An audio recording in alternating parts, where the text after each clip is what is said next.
नमस्कार बंधुरा बंगराधनी चैनेले तुम्हादेर सबाइके स्वागत। रेसिपिटा हलो चिकेन कारि।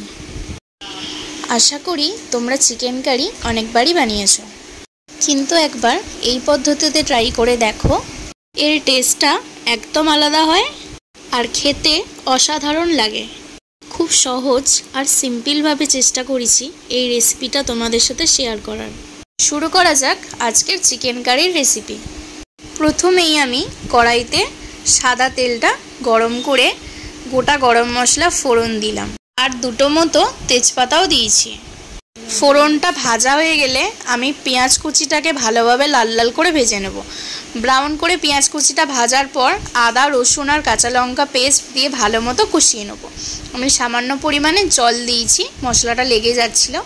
तारपरे काश्मीरी गुड़ो लंका, हलुद गुड़ो, धने गुड़ो, जिरे गुड़ो दिए भालोभाবে मशलाटाके कषिये नेब যতক্ষণ না मशला থেকে तेल बेरिये आसे। तो बंधुरा देखतेই পাচ্ছো मशला থেকে ভালোভাবে तेल बेरिये एसेছে। আমি এখানে টমেটোটাকে একটু কুড়িয়ে রেখেছিলাম, সেই টমেটোটাকে আমি দিয়ে দেব। টমেটোটা দিয়ে ভালোভাবে কষিয়ে নিতে হবে। তারপরেই আমি এখানে চিকেনটা দিয়ে দেব। আর আমি কিন্তু চিকেনটা ম্যারিনেট করিনি, এমনি নরমাল ধুয়েই মশলার সাথে কষাবো। ভালোভাবে কষিয়ে নিতে হবে। চিকেন থেকে কিন্তু অল্প পরিমাণে জল বেরিয়েছে। চিকেনটা ভালোভাবে কষানোর পর আমি এখানে ডুমো করে কেটে রাখা কয়েকটা আলু দিয়ে দিলাম। আমি কিন্তু আলুটা ভেজে দিইনি, এইভাবে কাঁচা আলু দিয়ে চিকেন করলে চিকেনের টেস্টটা খুব সুন্দর হয়। পরিমাণ মতো লবণও আমি অ্যাড করে দিলাম এখন। তারপর আলুর সাথে চিকেনটা আরও ভালোভাবে কষিয়ে নিতে হবে।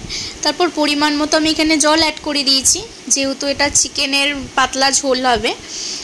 তো ভালোভাবে একটু নাড়িয়ে একটু গুঁড়ো গরম মশলা দিয়েছি আমি, দিয়ে ঢাকা দিয়ে দিয়েছি। ভালোভাবে চিকেন আর আলুটা খুব সুন্দরভাবে সিদ্ধ হয়ে গেছে। তো বন্ধুরা, চিকেন কারির রেসিপিটা তোমাদের কেমন লাগলো আমাকে প্লিজ কমেন্ট করে জানিও। দেখতেই পাচ্ছ কত সুন্দর লোভনীয় হয়েছে, একদম লাল লাল ঝাল ঝাল। রবিবারের দুপুরে যদি এরকম লাল লাল ঝাল ঝাল চিকেন কারি হয় তাহলে সবাই খুব খুশি হবে। আজকের রেসিপিটা যদি তোমাদের ভালো লেগে থাকে অবশ্যই লাইক, কমেন্ট আর শেয়ার করতে ভুলো না। আর তোমরাও একদিন বাড়িতে এইভাবে ট্রাই করো। সত্যি বলছি ভীষণ সুন্দর খেতে হয়। রুটির সাথে, লুচির সাথে, ফ্রাইড রাইসের সাথেও খাওয়া যাবে। আমি কিন্তু চিকেনের ঝোলটা একদম পাতলা করিনি। তোমরাও একদিন বাড়িতে বানিয়ে সবাইকে চমকে দাও।